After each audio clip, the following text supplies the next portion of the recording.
Bienvenidos a una nueva emisión de Justicia y Transparencia. En el año 2015, en diciembre, 23 de diciembre de 2015, el Tribunal Supremo de Justicia de la Ciudad Autónoma de Buenos Aires dictó un fallo que ha generado y genera una gran polémica, el conocido fallo Vera.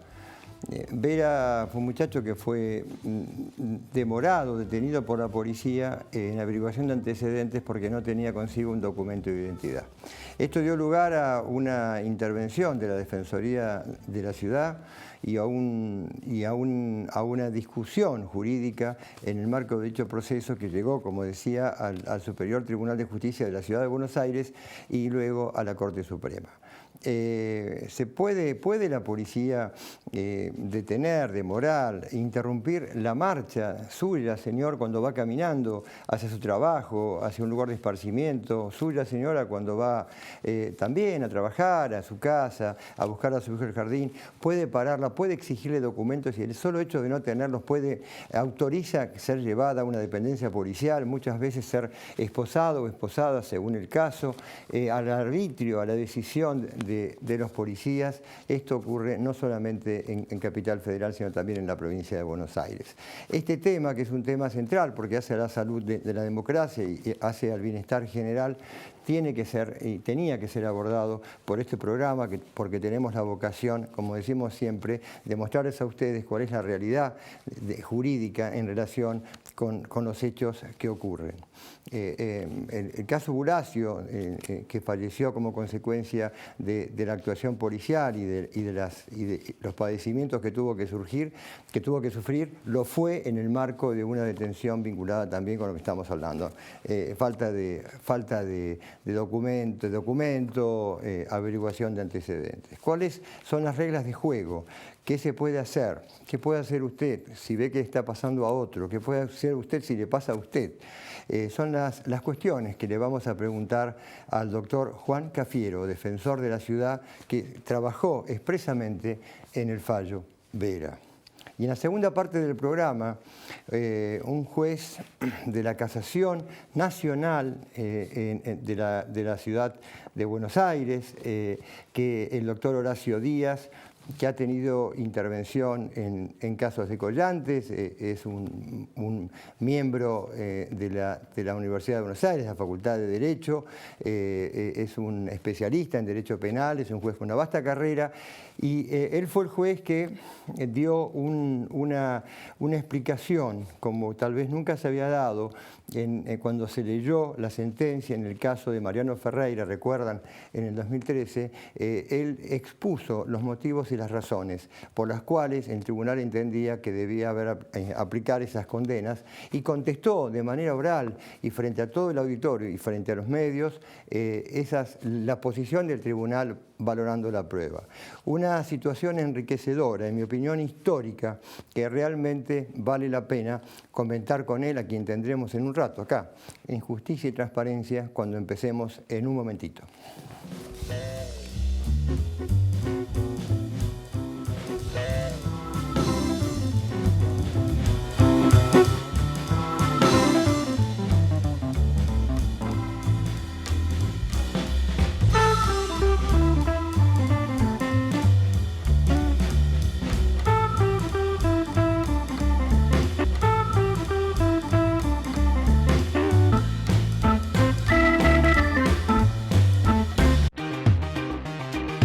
Incorporamos 10 nuevos móviles blindados con GPS y cámaras de seguridad conectados al COM que patrullan las 24 horas. Ya llegamos a 80 patrulleros en San Martín. Municipalidad de San Martín.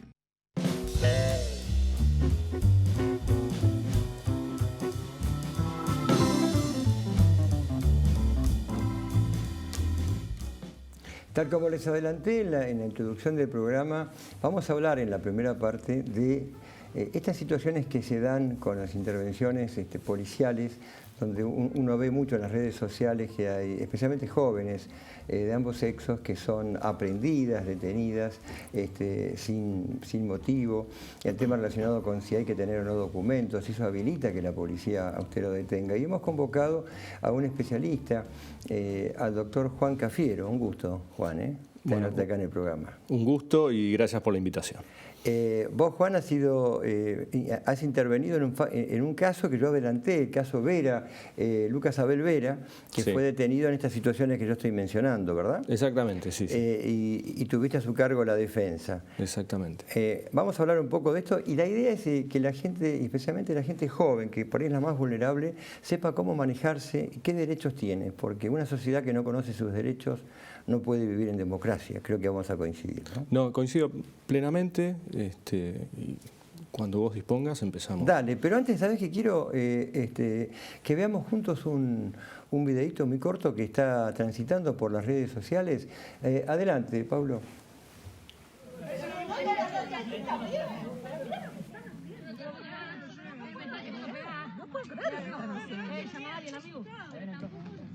Profe! ¡Llamen a profe! ¡Llamen a profe! No apuren, chicos, vamos. Por favor, señora, esperen un segundo, por favor. ¡Llamen a la profe! Por favor, esperen. Me duele. Señora, espere, por favor. Por favor, venimos a gimnasio nada más. No hizo nada. Juan, no sé si tuviste oportunidad de ver en Facebook, en las redes sociales este video. Por lo que se sabe, es un chico que estaba yendo a la clase de educación física. Se escucha por ahí a profesores que están diciendo es un alumno.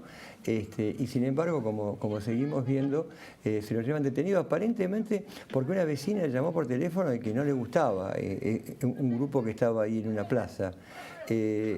Estas son las situaciones que nos tienen que preocupar, ¿no te parece? Sí, es así. Generalmente los grupos vulnerables son los jóvenes que están en el espacio público, están caminando por la calle o están en una plaza, como en este caso. En este caso a plena luz del día y aparentemente en el horario en que tendrían que entrar al colegio. Bueno, no conozco exactamente los hechos, pero por los gritos de las personas se puede deducir eso. Y esa es la problemática que hoy tienen jóvenes y quizás no tan jóvenes, pero siempre de grupos más vulnerables, trabajadores, vendedores ambulantes, trabajadoras sexuales. Y lo que se puede ver en este video es de alguna manera la prepotencia, ¿no? Acabamos de ver cómo, por un lado, en mi opinión, la falta de profesionalismo para poder ingresar un vehículo a una persona. Se acaba de caer de cabeza y pegar en la cabeza contra el suelo, estando esposado a la espalda. Estos son que podría haber ocasionado una secuela que entendemos no ocurrió, felizmente, pero este tipo de comportamientos, gracias Pablo, este tipo de comportamientos, a partir de la experiencia del fallo Vera, porque una cosa es la cuestión policial, para llamarlo de algún modo, y otra cosa es cuando transita por el ámbito de los jueces, donde se toman decisiones que son las que en definitiva las fuerzas de seguridad luego se tienen que someter, ¿verdad? A la ley y a la interpretación que de ella hacen los magistrados, los jueces, y especialmente si son tribunales de alto nivel, como ha ocurrido en el caso Vera. ¿Qué pasó en el caso Vera? Bueno, el caso Vera es un joven, quizá de las mismas características que el joven que vimos acá, que lo estaban deteniendo, que estaba caminando por la estación Constitución, y un policía que está haciendo un control poblacional e identificando personas al azar, y esto es lo que dice el policía en el expediente. Se le acerca, le pide documentos y este joven manifiesta espontáneamente que tiene un arma en la mochila. Entonces, bueno, lo revisan, lo requisan, le requisan sus cosas y encuentran un arma completamente deteriorada, que no puede disparar ni nada por el estilo, y a partir de ahí se produce la detención, se inicia una causa, que finalmente no es una causa penal, porque el arma no funcionaba, sino que es una causa contravencional. Porque el arma no era arma, para decirlo. Porque básicamente el arma era un fierro con forma de arma, nada más, porque no podía de ninguna manera disparar, ni producir un daño. Entonces, lo que se inicia la causa y lo que yo hago como defensor oficial del joven Vera es, al advertir esto, que me llamó mucho la atención ver que en una declaración de un policía pongan control poblacional e identificación de personas al azar.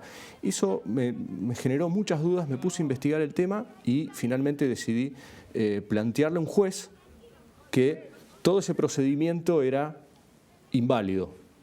Básicamente porque la policía, esto es lo que yo sostuve, la policía no puede parar a una persona y pedirle documentos o pretender identificarlas sin motivo alguno. Porque sí, porque está identificando personas al azar. Eso no lo puede hacer. Y no lo puede hacer básicamente porque la ley no se lo permite, ¿no? El juez de primera instancia me dio la razón, anuló todo el procedimiento, la Fiscalía apeló, los 3 jueces de Cámara me dieron la razón y sostuvieron que ese procedimiento policial era nulo, era inválido. Y bueno, finalmente la causa llega al Tribunal Superior de la Ciudad de Buenos Aires. Por un recurso, una apelación para la gente de la Fiscalía, del Ministerio Público Fiscal. Es un recurso de la Fiscalía, un proceso medio extraño porque nunca nos dieron intervención en esa instancia. Ajá. O sea que no pudimos emitir nuestra opinión acerca de por qué ese procedimiento era nulo. Y bueno, lo que hizo el Tribunal Superior es dictar el famoso fallo Vera que dio para hablar... 2015, ¿verdad? Diciembre de 2015. Fue diciembre del 2015 y te doy un dato. Esto es un dato de color, pero es una opinión personal nada más. Diciembre del 2015, cuando se está discutiendo el traspaso de la Policía Federal a la Policía de la Ciudad. Claro. Y cuando había mucha oposición de parte de los policías para pasarse a la ciudad. En el caso el que había actuado de esa manera era un policía federal.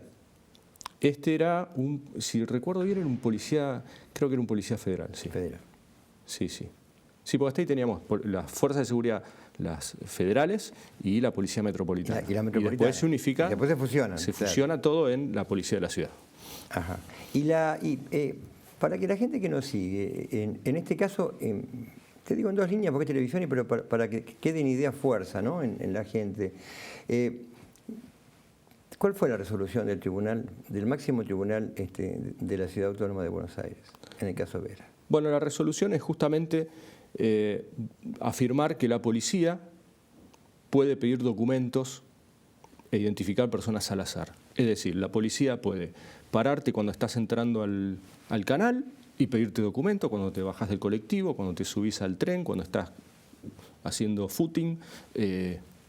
La policía te puede parar en cualquier momento y pedirte los documentos. Te pide que te identifiques. Ahora, no es una facultad prevista en la ley y eso es lo jurídicamente criticable del fallo. Por eso han salido tantas críticas de ese fallo, desde el ámbito académico, de las organizaciones sociales. Esa facultad de pedir documentos, porque sí, no está prevista en la ley. Claro. Y todos sabemos que en una república, en un Estado constitucional de derecho, la actuación del Estado tiene que estar previamente habilitada por la ley. Por la ley y a partir de ahí tiene que haber motivos para actuar de determinada manera. Por supuesto. Porque por ahí más de una persona que nos está escuchando dice, no, pero está bien, ¿qué quieren? Con la inseguridad que hay, es bueno que la policía esté controlando y pida documentos y que cuesta llevar un documento, esas cosas que uno a veces oye, a veces escucha, pero lo que pasa, no sé Juan, ¿qué pensás vos? Que las fuerzas de seguridad están preparadas y se las debe preparar para precisamente tener la capacidad para comprender cuándo realmente hay un motivo y no que sea simplemente el dedo, decir usted, porque lo decide el policía que está parado en la esquina de la plaza o en la esquina del canal. Tiene que haber una estructura racional, tiene que haber motivos que hagan pensar esa situación y no simplemente la voluntad de quien lo hace, ¿no? Es que, a ver, nosotros, hay un concepto en el derecho penal que se llama la selectividad del sistema.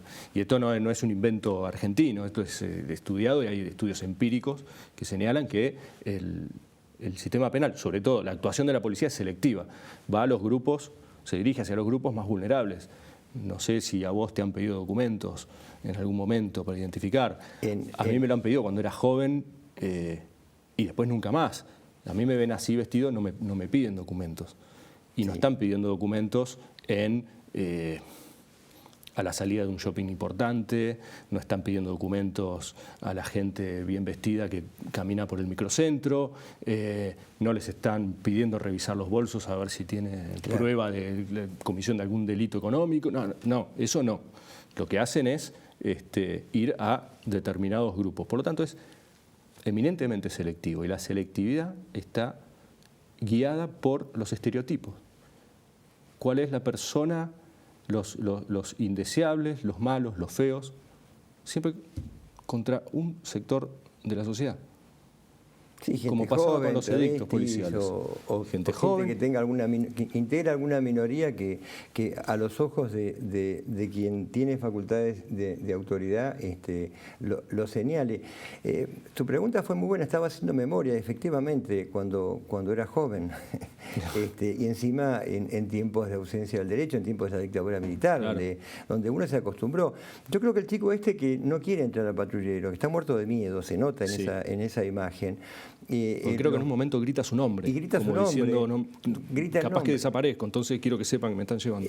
Está hablando de un miedo, pero también de una falta de preparación social, lo cual es muy bueno. No sé si soy claro. Lo que quiero decir es, hemos tenido muchísimos años de democracia donde nuestros hijos han podido crecer sin la arbitrariedad que uno conoció en los tiempos donde los gobiernos, de facto, los gobiernos de la dictadura regían los destinos de los ciudadanos argentinos. Entonces, este chico se asusta y más allá de la falta de capacidad para controlar, para atenuar, para minimizar el tema que demostraron estos funcionarios policiales, evidencia como una sorpresa, como algo novedoso. Estamos viendo de vuelta las racias que uno escuchaba cuando era chico, de la década del 50, cuando era un chico escuchaba, en colectivos o en bares o restaurantes. Racia, eso de parar un colectivo y subir a ver, y el que no tiene documentos bajarlo.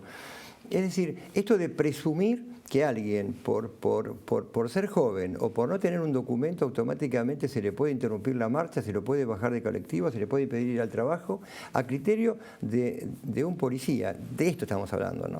Exacto. Yo creo, ahí tocaste varios temas. Uno es la necesidad de profesionalizar las fuerzas de seguridad. Las fuerzas de seguridad son fundamentales. Claro. A mí me van a escuchar criticar la actuación de las fuerzas de seguridad, pero yo no critico a toda la policía, critico ciertas prácticas. A las fuerzas de seguridad son fundamentales en esta sociedad, ¿no? Pero hay que profesionalizarlas, porque es como vos decís, un policía no puede estar eligiendo a dedo a quién parar en la calle. La policía tiene que estar preparada, además tiene que estar preparada, como se ve en el video, a poder reducir a una persona sin lastimarla y sin lesionarla, ¿no? Que eso habla de la proporcionalidad en el uso de la fuerza. Y recordemos, ya que nombraste este concepto, la racia, que yo sufrí cuando era chico, también eso a mí me ha pasado, y a mi grupo de amigos nos ha pasado, que las racias se terminan, supuestamente, con la muerte de Bulacio. De Walter Bulacio. De Walter Bulacio en el 91. Que salió a un recital en obras sanitarias, ¿verdad? Sale en un recital, un joven de 17 años, en una racia. La policía agarra a un grupo de gente, entre ellos Walter Bulacio, se los lleva a la comisaría para identificar y Walter Bulacio muere a los 2-3 días por los golpes que le habían dado en la comisaría. A partir de ahí se genera toda una discusión, y esto hay que recordarlo. Uno tiene que tener memoria justamente para recordar estas cosas. Esto fue en el 91. Y esto fue en el 91. En el 91 sale la ley Lázara, que dice, no, esperen, la policía no puede hacer cualquier cosa. Porque ahí modifica, o en parte, lo que se había establecido en el año 58.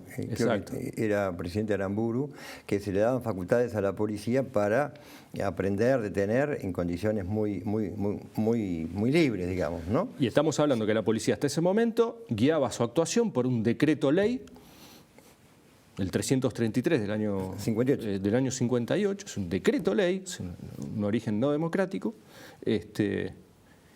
y por el cual podía detener a cualquier persona a la cual tuviese ganas de identificar por el término de 24 horas. 24 horas. Bueno. Que lo podemos llamar demora, aprehensión, pero para el que lo padece está detenido, literalmente, es decir, está privado de libertad.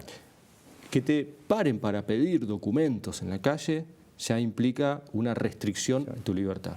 Y como vos decís, poner el nombre que quieras, detención, arresto, demora, es una restricción de la libertad. Y como restricción de la libertad tiene que estar justificada primero por una ley y además tiene que ser razonable. Y fundada en hechos concretos. Y razonable quiere decir que esté fundada en hechos concretos que ameriten que a vos la policía te pida los documentos para identificarte. Lo que pasa, Juan, que venimos en esa época, del 58 y demás, de los llamados edictos policiales, que mucha gente joven no tiene la menor idea, pero que duraron hasta el 96, ¿verdad?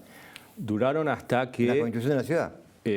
Se sanciona la Constitución de Y la el ciudad Código Contravencional de la y el ciudad. Código Contravencional, donde se le quita el poder a la Policía Federal de establecer los edictos, juzgarlos y ejecutar la pena. Eso hacía el jefe de la Policía. Explica eso, que Federal. el mismo que te aprendía o detenía, te juzgaba en la policía con los edictos policiales. Hay gente joven que esto nunca lo escuchó, nunca lo vio. Bueno, para la gente joven se puede decir que si en el momento en que regían los edictos te encontraban borracho en la calle, podías quedarte un mes en la comisaría. Hasta un mes en la comisaría. Merodeando creo que 15 días. Merodeo. Merodear usted estaba merodeando. No, mire, yo estaba yendo a ver a una amiga. No, usted estaba merodeando y se acababa la prueba, ¿no? Bueno, y después están los edictos para controlar la vagancia. Edictos que hoy o sea, son claramente inconstitucionales, pero además hoy nos darían risa rememorar alguno de esos, como por ejemplo el edicto que prohibía a una mujer honesta estar en un bar, por ejemplo. Claro. ¿No? Mujer honesta y bar. No era compatible. Una mujer que estaba en un bar no era honesta. Y venía el sargento López Claro. y decía, usted Venga para acá. usted es honesta, pero no Acompáñeme. puede estar acá, ¿no? Qué cosa, ¿no? Pero bueno, eran momentos en los que el control social se realizaba de esta manera. No había garantías, no había derechos. Juan, y el fallo Vera es un retroceso que nos hace mirar por el hombro, por algo estamos hablando de esto. Sí. Nos hace ¿no? Sí. Mirar para atrás y hacia un territorio donde la sociedad argentina, yo creo que aspira en su conjunto, mayoritario al menos, en no retornar. El otro día también detuvieron el tema de las redes sociales, ¿no? No sé si lo viste, a un señor que estaba tomando mate en una estación. Estaba con la bombilla y el termo. Porque le pidieron que no tome mate. Porque le pidieron que no tome mate, como si fuera en Nordelta, ¿no? Con el famoso otro Sí. el tema estético. Y por la fuerza. Y también otro que me mandaron de una adolescente, que están todas las adolescentes chicas de 14, 15 años con las manos en la pared, como uno veía cuando en tiempos de la dictadura militar, lamentablemente, y estaban cerca de un colegio, creo, y una se asusta, se da vuelta, y en la policía de la provincia de Buenos Aires, y un policía en condiciones no muy atléticas, digamos, de mucho porte, un gordo, se la tira encima, aplastándola a tal punto que un compañero lo levanta del cuello para que no la siga aplastando, esto en medio de gritos, y una vecina que creo que estaba filmando. Estas cosas que están pasando, esta mala noticia que fue el fallo Vera y que bueno, la dinámica de la vida es ir y volver y muchas veces... ¿Está en la Corte el fallo Vera todavía? Sí, pero... La Corte Federal, digo. Llegó a la Corte, pero como estaba prescripta la acción, es decir, ya no se podía... Por una cuestión formal. Por una cuestión formal. No se pronunció la Corte. No se pronunció la Corte la Corte. Federal, estamos hablando, la Corte Suprema de Justicia. Sí. Pero este tipo de situaciones nos llevan a decirle a lo que nos están viendo, a los jóvenes y no tan jóvenes, y a los que por cualquier motivo tengan que ser víctimas de una situación de este tipo o tengan que estar viéndola, ¿qué pueden hacer? La Defensoría de la Ciudad ha hecho un poco de escuela con esto, un protocolo, o alguna... ¿Por qué no le explicas a la gente, Juan, que es muy importante esto? Bueno, lo que es muy importante es denunciar. Cuando algún chico, un joven o no joven, recibe algún maltrato por parte de la policía, hay que denunciar. Muchos de estos casos se pierden porque la gente no denuncia. Y la verdad es que estos casos de los que nosotros estamos hablando, de casualidad fueron filmados, entonces nosotros podemos hablar de estos Y casos. es denuncia mediática, no denuncia formal. Y hay un montón de casos que no son. Que no conocemos. Que no conocemos. O sea, digo, estos son es la punta del iceberg y abajo hay un universo de casos de violencia institucional. Esa vecina que filma, para ir despejando, Juan, ¿qué te parece? Esa vecina que filma, ¿puede la policía ir contra ella por estar filmando ese hecho público? No tiene que tener miedo legal, ¿para qué? Para que se entienda. No, miedo legal no, una no puede ser sanción, denunciado, para ni nada. sanción, ni absolutamente Al contrario, nada. ¿no? Al contrario, lo mejor sería que todos los procedimientos estén filmados. Esto habla el profesionalismo con el que tiene que trabajar la policía. La policía debería filmar todos sus procedimientos y no lo hace. Porque si lo hiciera, además, De hecho, se en los garantizan. patrulleros la idea es que tengan una cámara delante. Sí, pero ¿Para no- qué? ¿Pero para qué, digo? no la lo idea. sé. Ya sé, Además, no. la ciudad está llena de cámaras. domos de seguridad, cámaras, y la verdad es que yo en mi profesión, cuando pido un domo de seguridad para poder defender a una persona respecto a algún hecho, y justo ese domo ya se borraron las imágenes, o no funciona, o justo enfoca para otro ángulo y no enfoca donde tiene que enfocar. Bueno, siempre están esas cosas. A ver, volviendo a tu pregunta, desde la Defensoría General se ha implementado un programa contra la violencia institucional. Estoy hablando de la Defensoría General de la Ciudad de Buenos Aires, porque después está la Defensoría General de la Nación, De la Nación, sí. y después también está el Ministerio Público de la Nación, que tiene a su cargo un órgano especializado en violencia Contanos, que nos institucional. queda un minuto, esas ideas que para la gente, ¿qué es lo que puede hacer? Bueno, este programa contra la violencia institucional de la Defensoría General de la Ciudad de Buenos Aires, a la cual cualquiera puede acceder googleándolo sencillamente, permite recibir a la persona que se siente víctima de alguna actuación policial un asesoramiento. Si hay que denunciar, si no hay que denunciar, conviene o no denunciar, porque capaz que las personas tienen miedo, a dónde hay que ir a denunciar, los acompañan, y además permite este programa generar un registro, porque no hay un registro. Nosotros situaciones. todavía no sabemos cuál es la verdadera dimensión de las consecuencias del fallo Vera. No las conocemos todavía porque no hay registro, porque la policía no lleva un registro de cada persona que le piden documento y le revisan los bolsos, o, como está pasando en Constitución, los llevan a un baño y los desnudan para ver si tiene droga o lo que sea. A personas que las han parado porque sí, Sí. sin ninguna sospecha Me ha llegado previa la información. de que la persona haya cometido o pueda cometer un delito. O sea, el consejo es para esas personas que les pasa esto, hacer la denuncia a través de la Defensoría de la Ciudad. ¿Puede consultar? A través de la Defensoría General puede consultar. La googlea y La hace googlea, la consulta. es absolutamente informal, es confidencial si ellos quieren que sea confidencial. Y bueno, como consejo, porque vos me pediste que le dé un consejo si hay jóvenes mirando. Nos quedan 30 segundos. 30 segundos, Dale. consejos.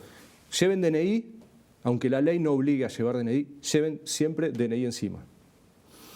No se resistan a la policía. Si los van a revisar los bolsos, las cosas, exíjanle a la policía que haya 2 testigos presentes. No para que policiales. vean. No policiales y que estén presentes. Y si los llegan a detener, lo primero que tienen que hacer es llamar a un familiar para avisar dónde están detenidos. Básicamente con esto no vamos a evitar las detenciones arbitrarias, pero vamos a evitar lo que muchas veces es consecuencias de las detenciones arbitrarias, que es la lesión de la integridad física o la vida de la masa de personas que generalmente pisan una comisaría. Y en definitiva, Juan, la importancia del Ministerio Público Fiscal de que cuando toma conocimiento de estas situaciones, que muchas veces son una privación ilegal de la libertad, tome cartas en el asunto.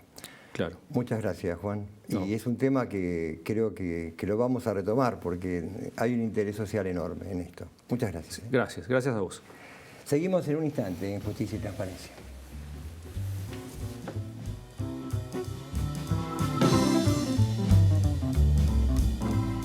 Auspician Justicia y Transparencia.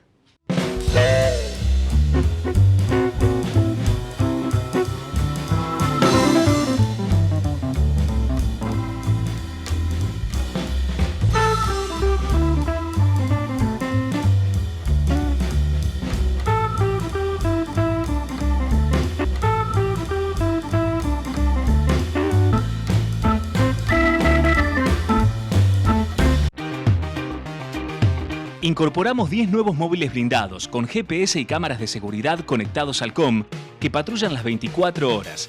Ya llegamos a 80 patrulleros en San Martín. Municipalidad de San Martín.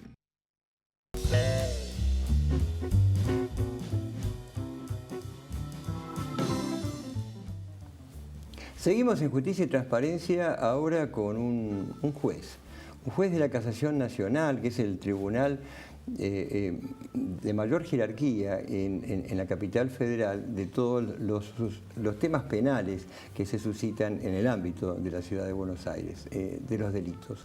El doctor Horacio Díaz. Un gusto. El gusto es mío. Horacio, tenerte acá en Justicia y Transparencia. Gracias por la invitación. Yo te conozco hace muchos años, cuando eras secretario de la Cámara de San Martín. Así es. Y has ido pasando en tu carrera por diferentes tribunales, orales, ¿verdad? Uh-huh. Y hoy estás en la Casación Nacional. Para que la gente entienda, ¿cuál es la importancia de un tribunal de casación? Que por ahí suena tribunal de casación, no entienden nada, pero ¿cuál es la importancia que tiene que a partir del año 94 se haya comenzado a hablar de órganos de control de toda la actividad penal? Sí, ya el nombre comunicacionalmente no es el ideal, No. porque cuesta explicar que es una casación. Pero bueno, la función central ha ido mutando, ¿no? Originalmente el tribunal era un tribunal de derecho, una función nomofiláctica de unificar la jurisprudencia, la función de que los tribunales inferiores sienten posiciones, eso genera seguridad jurídica. Y después, con el transcurso de los años y a partir del precedente Casal... en 2006, ¿no? Claro, 2005. 2005. Se ha sumado otra función que aparentemente sería más trascendente todavía, que es la de asegurar a la persona que ha sido condenada un derecho al recurso amplio, ¿sí? No solo acotado a cuestiones de orden jurídico, sino también cuestiones de hechos, ¿sí? De razonabilidad, de arbitrariedad, de valoración de la prueba. Esto también es polémico, pero se suele decir que es un doble conforme de la Una doble condena. revisión, ¿no? Y de otro lado, en el ámbito de la Ciudad de Buenos Aires, somos el Tribunal Superior de la Causa. Esto es el filtro que el orden jurídico tiene antes de llegar a la Corte, ¿sí? Para hacer un control sobre cuestiones federales, ¿no? Que uno no puede omitir. Esas serían las tres funciones centrales, más un recurso de revisión, ¿no? Ahora, Horacio, hay una situación que ya viene de largo, ¿no? Viene desde la reforma constitucional, que es el tema de la Ciudad Autónoma de Buenos Aires, que para la gente un poco más grande, antes el presidente de la República elegía al intendente, era una suerte de territorio nacional, federal, pero no era un Estado autónomo como lo ha sido a partir de la reforma. Y sin embargo ha habido situaciones vinculadas con el traspaso de la policía, que es muy reciente y que está pasando con el tema de la Policía Federal, y con el tema de la justicia de la Ciudad Autónoma de Buenos Aires, que existe por supuesto, y la justicia nacional. Y después está la justicia federal. Es decir, por ahí la gente piensa, justicia de casación, Comodoro Pi. No, Comodoro Pi, la justicia ahora es la Cámara Federal exclusivamente, ¿verdad? ¿Cuál es en esta situación el futuro que vos ves para ver si se unifica un poco todo este tema? ¿O no? No sé. Bueno, hay opiniones que no son uniformes, ¿no? A eso voy, sí. De un lado hay una voluntad política que aspiraría al traspaso de la justicia nacional a la ciudad. Han habido fallos de la Corte, unos casos Corrales, donde en Noviter se habla de la vieja deuda de cumplir con el traspaso. De otro lado, lo que se discute es si estamos hablando de competencias o de personas, si esto incluye a los empleados y magistrados del Poder Judicial y Ministerio Público, claro, o sus competencias. Esto lo cuento porque hace no mucho tiempo un colega de mi Cámara, Carlos Maíquez, ha hecho un traspaso de la Casación Nacional a la Federal y el Consejo ha entendido que es la misma competencia, entonces le estaría dando a partir de ese precedente al juez nacional, claro, si no, no se podía hacer un pase, la condición de jueces federales con funciones nacionales.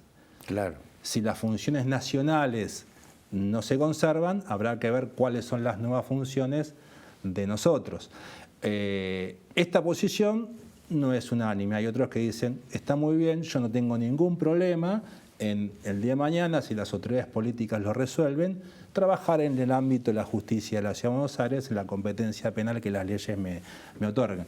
Otros tienen una posición de mayor resistencia y esta ha sido la expresión de la Asociación de Magistrados, ¿no? Y esto no se acota únicamente a la justicia penal, también la justicia laboral, la justicia, ¿no?, civil, la justicia comercial, tienen argumentos para decir no es tan lineal esto de que la justicia nacional es la ciudad.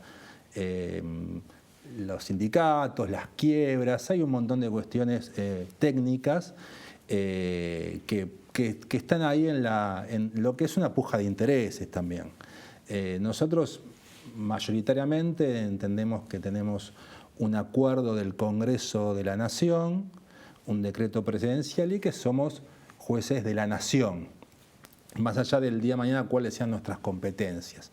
Pero hay otros colegas que tienen otra opinión diferente. De hecho, ustedes son y han sido nombrados por el Congreso Federal, por el Congreso. Claro, ¿cierto? nos ha dado acuerdo el Congreso Federal y el Presidente de la República, el Ejecutivo Nacional, ¿no es cierto? Entonces eso es una razón para decir, bueno, yo sigo perteneciendo al Poder Judicial Federal, hoy ejerciendo funciones nacionales y el día de mañana las funciones que las leyes me asignen.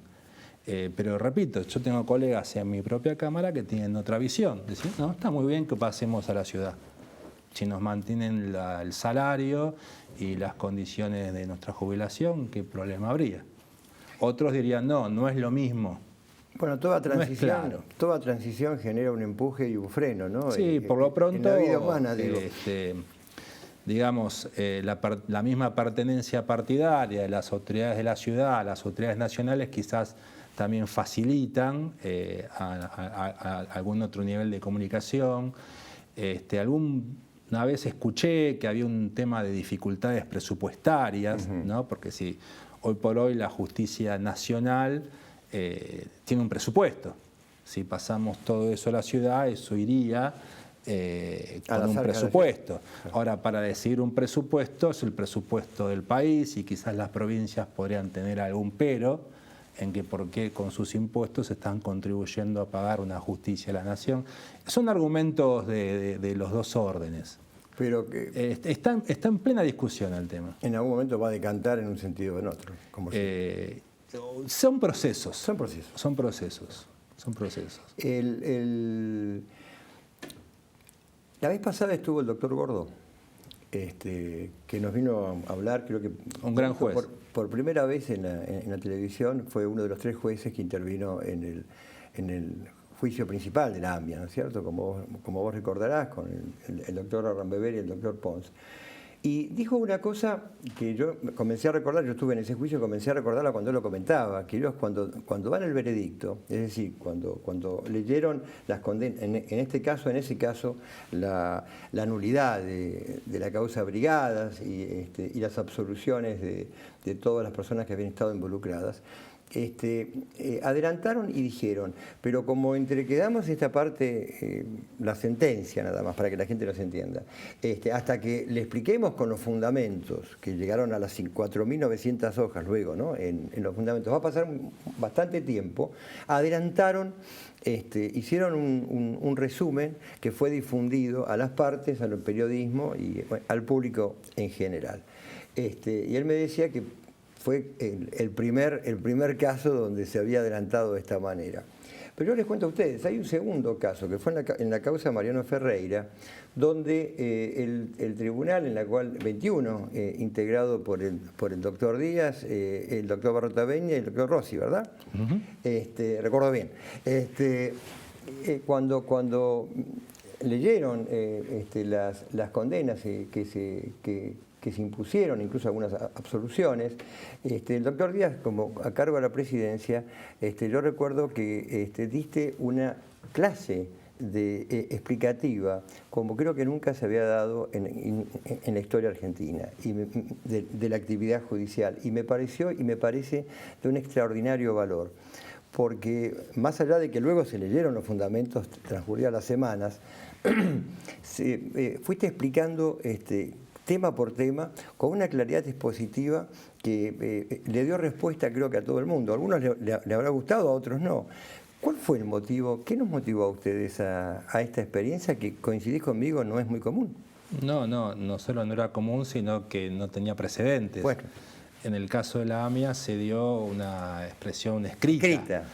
Nosotros lo que hicimos fue una comunicación oral, verbal, donde se expresaban cuáles fueron los motivos que en la deliberación entendíamos que nos conducían a la decisión que estamos tomando. No había tiempo material para desarrollar por escrito todo eso, desde que escuchamos las últimas palabras hasta que desarrollamos por escrito la decisión, condenar, absolver las penas. Existía una pretensión de máxima que era de los acusadores, que incluía una prisión perpetua. Sí. Existía una pretensión de mínima, que eran las absoluciones. Estábamos tomando una solución intermedia, algunas condenas, no por los delitos que se pedían, sino por otros, y penas cuantificables, 15 años, 17 años, 12 años. Existía también una confluencia de intereses mezcladas, la familia tenía sus propios abogados, otros militantes del Partido Obrero tenían sus propios abogados, las fiscalías tenían su propio interés, existía imputación a una responsabilidad policial por una suerte de permisión o zona liberada o complicidad con un ataque de gremialistas a gente del Partido Obrero, y nos pareció pertinente.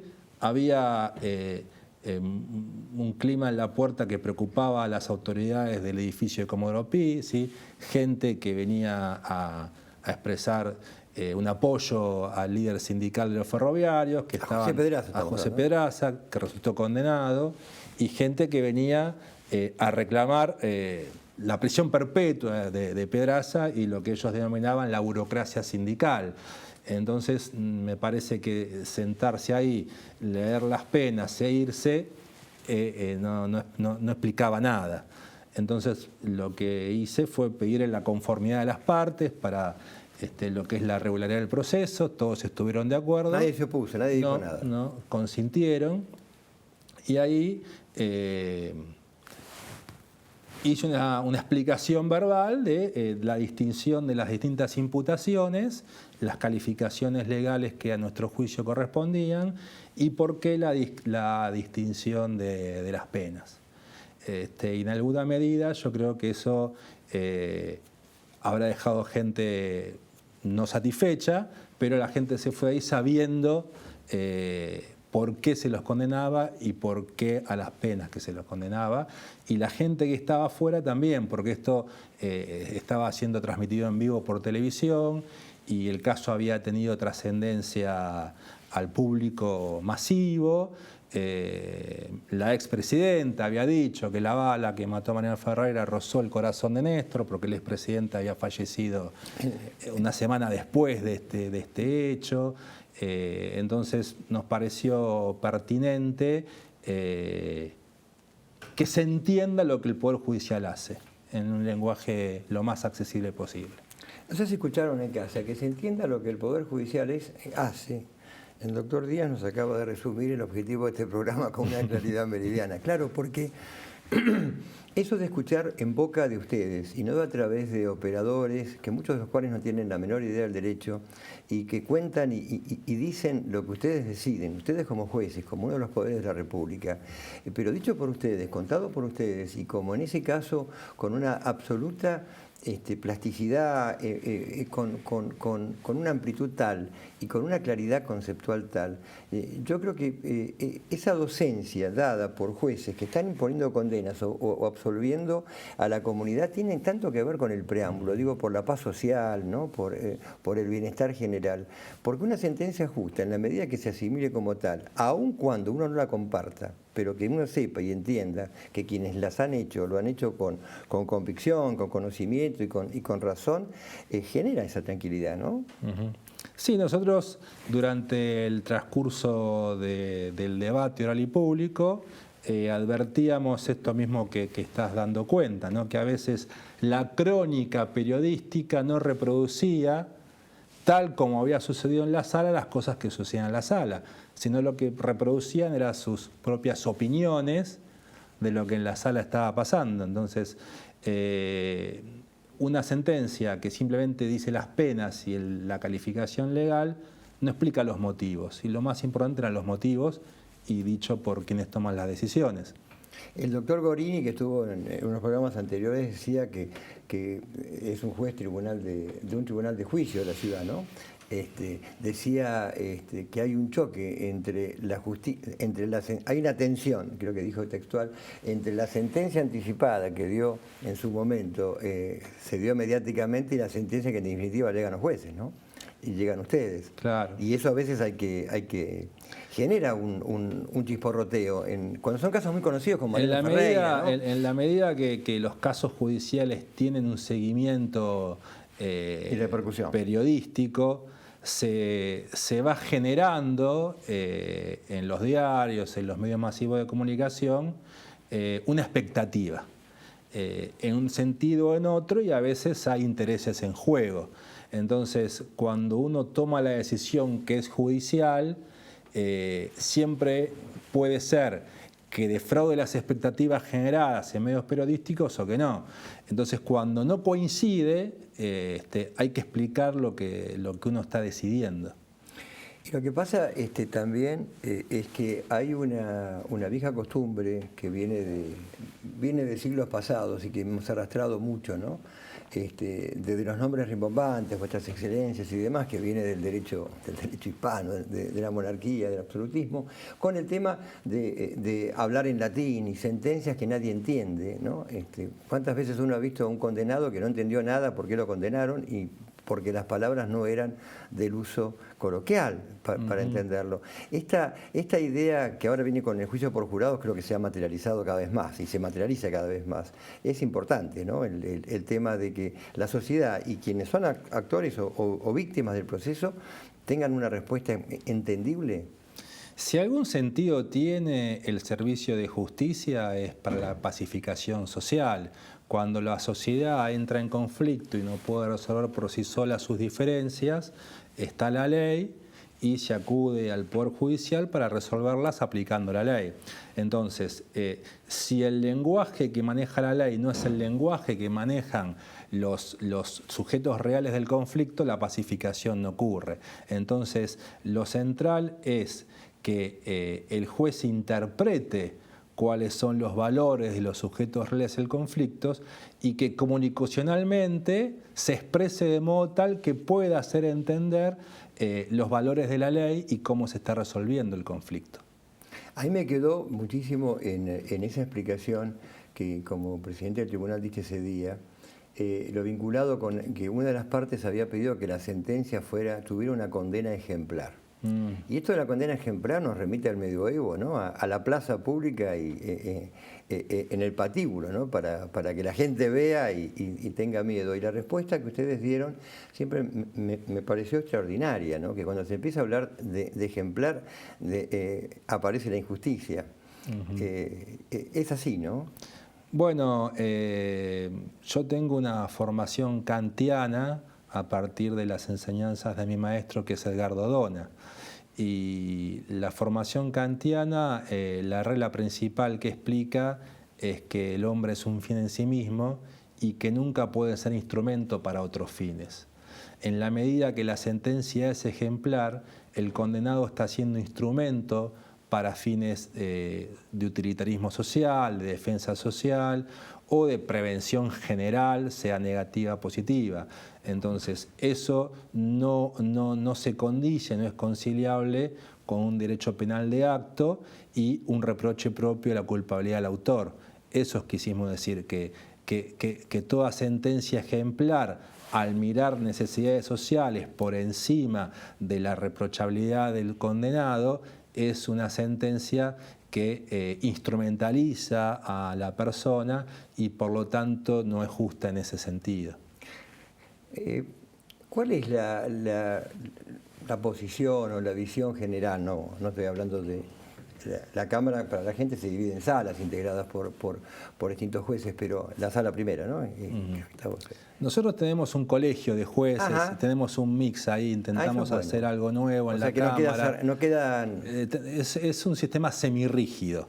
Actualmente yo integro la sala 2, el año pasado ejercí la presidencia y la anterior integré la sala primera.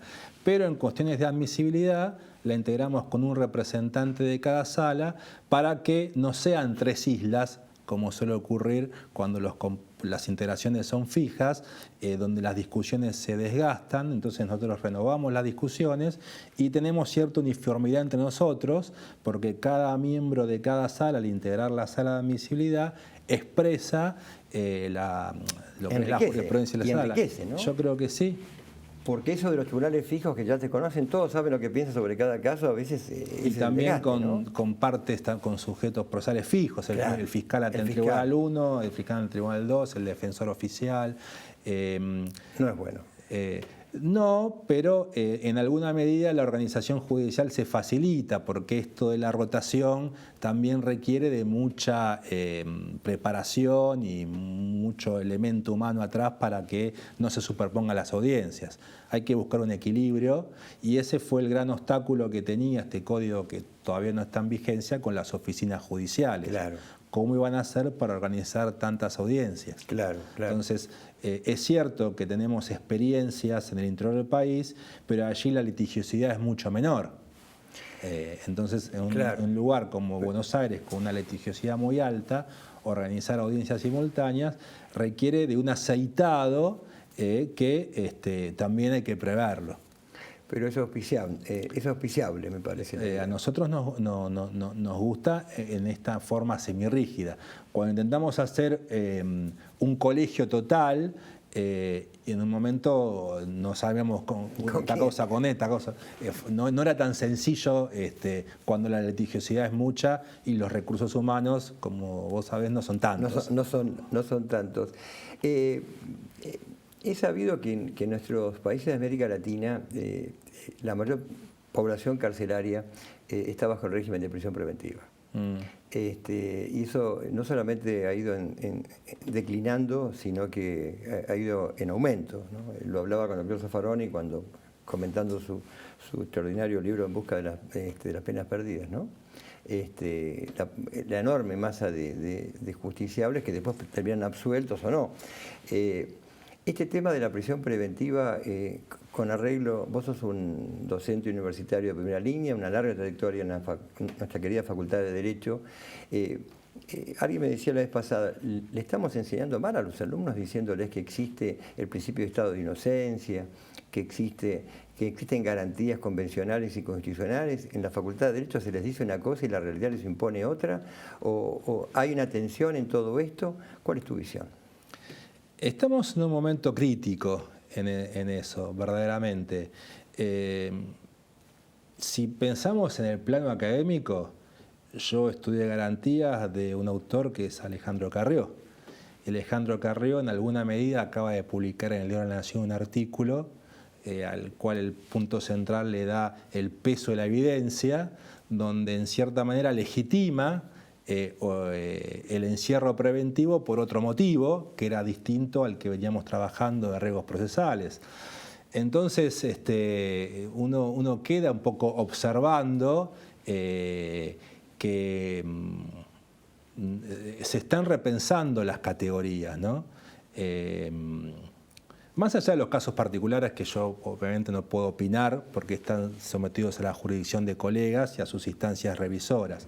Pero sí lo que uno como observador o tratando de tomar una pausa y pensar la realidad advierte es que no es que 5 filósofos se reunieron en una sala como esta y dijeron, uy, qué bueno estaría que nadie pueda ser detenido sin orden judicial, uy, qué bueno estaría que pueda contar con un abogado o conocer la imputación o un proceso sin dilaciones, sino esos autores de la modernidad sufrieron en carne propia los abusos de un Estado totalitario.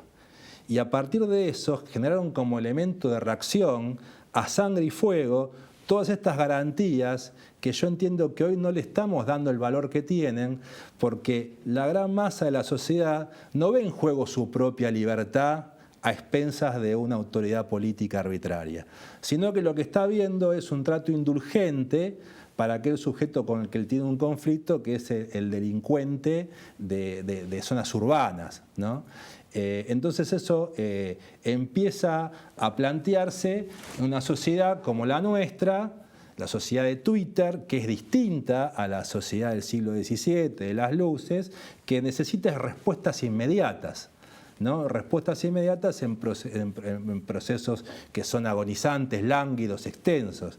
Entonces no entiende cómo es esto de que el que mató a mi madre ayer es inocente hasta que una sentencia decía, si mi madre está muerta y yo sé que la mató él, ¿cómo es esto que no está preso? No entiende. Y lo mismo puedo decir de un robo simple, o una persona que comete un robo, lo liberan y comete. ¿Cómo puede ser? Entonces, la delincuencia esta callejera, o esta idea de seguridad como seguridad de delitos urbanos, nos coloca frente a esos dilemas. Entonces, en alguna medida, los hechos son los que, a manera de reacción, impulsan el derecho. Entonces, me parece que desde nuestro ámbito, la tarea es hacerle entender el valor que tienen las garantías, el valor que tienen para todos. Para todos, porque lo que hoy yo puedo ver como que no es mi problema, sino que es un problema de un funcionario que se le imputa haber sido corrupto, bueno, yo estoy creando categorías que el día de mañana las pueden aplicar a mis parientes, a mis hijos. Estoy generando unas reglas de convivencia que tienen que ser preocupantes. Hoy la reacción es reaccionar frente a la corrupción. La necesidad social es que el Estado se muestre eficaz en la lucha contra la corrupción. Lo que en su momento fue el Estado del siglo XVII, decir, ahora queremos garantías para que el rey no nos pueda encarcelar. Bueno, nosotros como sociedad queremos garantías de que el funcionario que roba las paga. Entonces funcionamos a partir de reacciones. Me parece que no tiene que llevarnos esto a perder de vista el valor que tiene el derecho a esperar en libertad un juicio justo. Con estas palabras del doctor Horacio Díaz, juez de la Casación Nacional, terminamos el programa de hoy. Gracias. Gracias por... La idea es que la gente conozca lo que opinan y lo que piensan los jueces de la República. Gracias. No, a vos, gracias. Hasta el próximo programa.